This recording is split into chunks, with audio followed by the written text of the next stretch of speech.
In Deleuzian philosophy, the concept of expression appears twice. Once in Expression in Philosophy, Spinoza, Difference and Repetition, and The Logic of Sense written around the same time, and once in 1,000 Platos that he later wrote with Guattari. Simply put, the concept of expression in the early days contrasts with the concept of representation, and in 1,000 Platos replaces the concept of form, which is often considered the mate of content. The form is dealt with in this essay, and the latter when we cover the concept of double articulation. The concept of expression is very important in Deleuzian philosophy. However, rather than leading the thoughts at the front like his other famous concepts, it has the status of a director that gives directions to other thoughts. In particular, the logic of sense is on the whole woven by this concept of expression, but this concept even gives a feeling that it is hidden. It reminds us of his style in which he hides thoughts by folding them implicitly in concise sentences rather than spreading and explicating them in showy sentences. We'll approach the concept of expression through an example, though this concept is delved into in Expression in Philosophy. Deleuze uses the example that Duns Scotus took. There are two names to express Venus. Venus in the eastern sky at dawn is called the morning star, and that in the western sky early evening, the evening star. One and the same star is called by two different names. Two similar expressions are found in the Book of Odes of the Old China. Why did they do that? Was it mistaken for two different stars because the observed times and locations were different? No, it wasn't. They knew the two are one identical and the same star. There must have been reasons why they did so nonetheless. That might be because the effect they got when seeing it at dawn like a herald of the rising sun was different from the one they got when it looked like a sign of something being ended right after sunset. Those different effects were expressed with different names and different signs. Which one of these names accords with the essence of Venus? It's a stupid question. Both are in accordance with its essence. The morning star is suitable to express the beginning of a day, and the evening star, which has another meaning of casting a glance at the dog bowl in Korean, is appropriate to express the downtime after a day's work. The morning star expresses the force that draws eyes on light, star, and wish, whereas the evening star expresses the slack to give the eye to things outside the purpose, the marginal and trifles that is a dog bowl. The two could be expressed as rising and sinking respectively. Both expressions properly express what needs to be expressed. The morning star, which also means rising star in Korean, is often used for praising, whereas the evening star is seldom used. Nevertheless, the expression the evening star is neither inferior to the morning star nor inappropriate comparing to it. Every expression has an equal value as long as it suitably expresses what should be expressed. Let's call it expressive value. However, it doesn't mean all expressions are of equal value. We express how we feel when we fall in love for the first time. To say, I love you, you're my first love, and to say, you put in a fish holding me by the neck sleeve, my heart has turned to two white trout, can't be said to have an equal value. Each expression has a different value depending on how properly it expresses what must be expressed. This is contrasted with representative value. Representation requires that an object be copied as accurately as possible. Therefore, the one that is most similar to the original has the best value, and the degree of representation determines superiority and inferiority. When audiomaniacs evaluate loudspeakers, for example, the measure of evaluation is commonly how accurately they reproduce the original sound. In this case, the value of a loudspeaker is determined by its representation ability. It is graded by its representative values.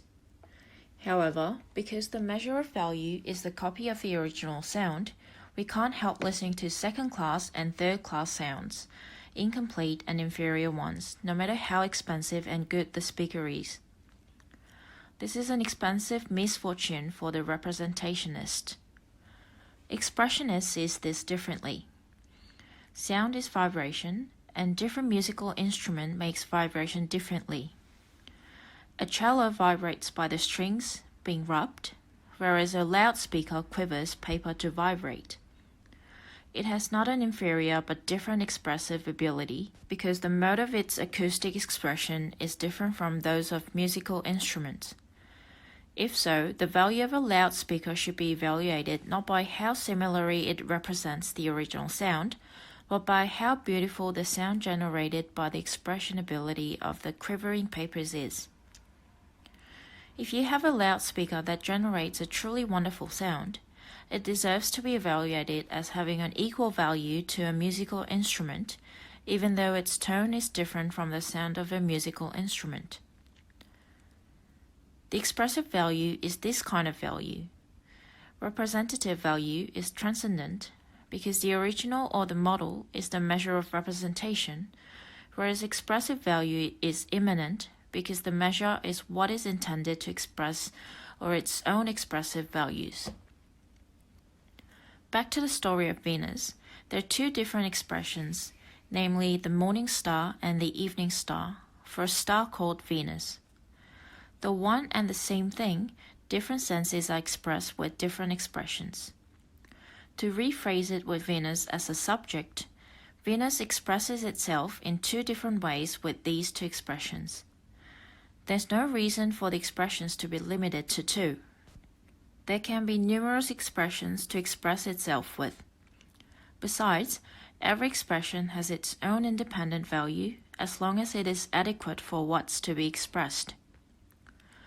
Bringing together what expresses itself, expression, and the expressed through the expression into one, Deleuze names it the triad of expression. The triad contrasts with the dyad, such as sign and meaning, signifiant and signify. This corresponds to the dyad of representation, that is the original and the copy, representation and the represented. However, what matters here is not adding one more to two. Not to mention, sign and the concept of meaning, what is intended to grasp through them changes. First, sign as expression. According to the representative viewpoint, representative signs can't be said to be many no matter how many they are. That's because the meaning of signs is only one insofar as signs must represent the original. The sign representing the meaning most faithfully becomes the winner. On the other hand, though the other signs that express that one also revolve around it, each different sign has its own independent sense as long as what it intends to express is different. The status of winner can't be awarded to the morning star just because it is preferred. Expressive differences are all accepted in the affirmative. Second, sense as expressed. It is the original that is represented with a representative sign. In other words, the object that the sign indicates or what it intends to say is the meaning of the sign. However, it is not a referent nor an intention that matters about an expressive sign. In case you say both the morning star and the evening star equally means Venus, you don't know the differences between those two words, namely the senses of them.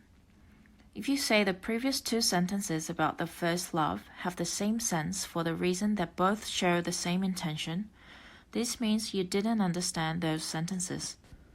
The latter sentence expresses not only the intention to convey the feeling of the first love, but the astonishment of feeling something being put in the next sleeve and the fluttering and liveliness of the heart which became trout. A different sense is expressed. The expressed changes as the expression changes. Therefore, when it comes to expression, what matters is not what to express, but how to express. Sense is all that is expressed differently with a different expression like this.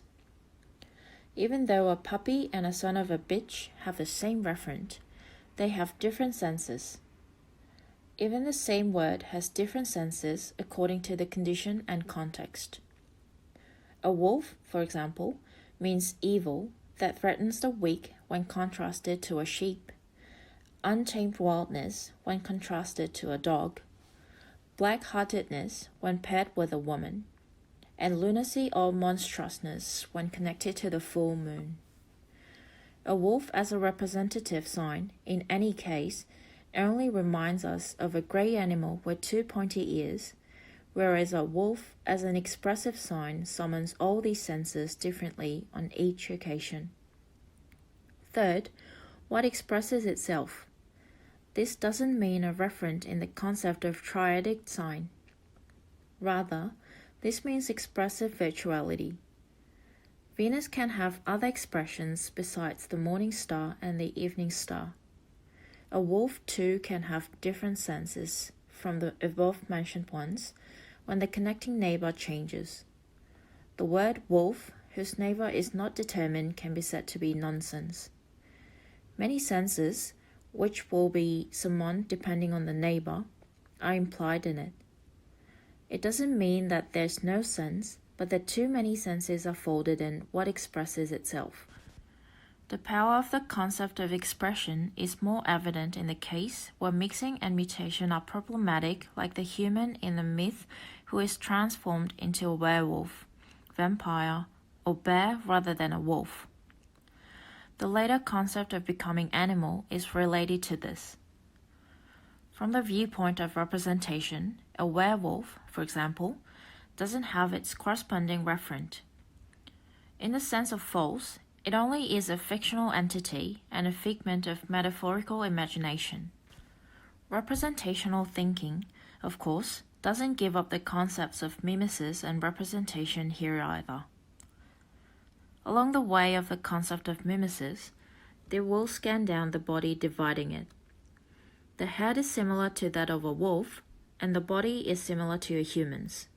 If the wolf has a forked tongue, again they will split the head into two, of which the one is wolf-like and the other snake-like. They continue to go down until the resemblance of perception reaches what is identical to the concept you know. Thereby, any fictional object will be explained as a mimesis. Thinking this way, there's nothing that is not a mimesis.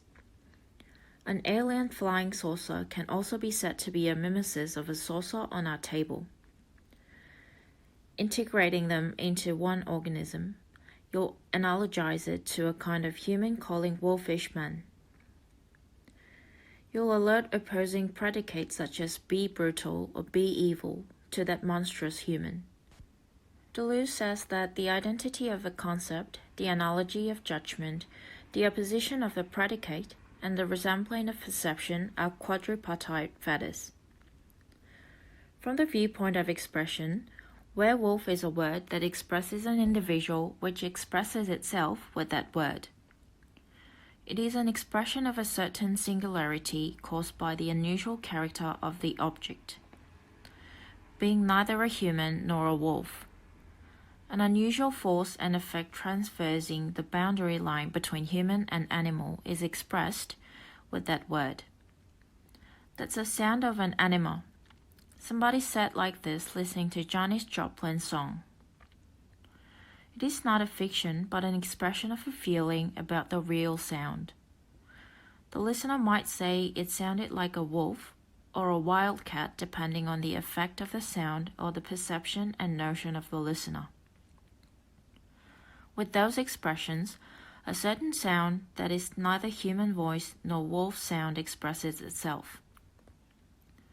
Even though there is no wolf, there exists an unusual sound that is expressed with the word wolf. It is the same with a werewolf.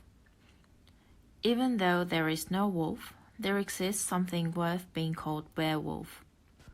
The mixture of human and non-human that often appears in the words and behaviors of shaman or myth is the expression of this force and effect.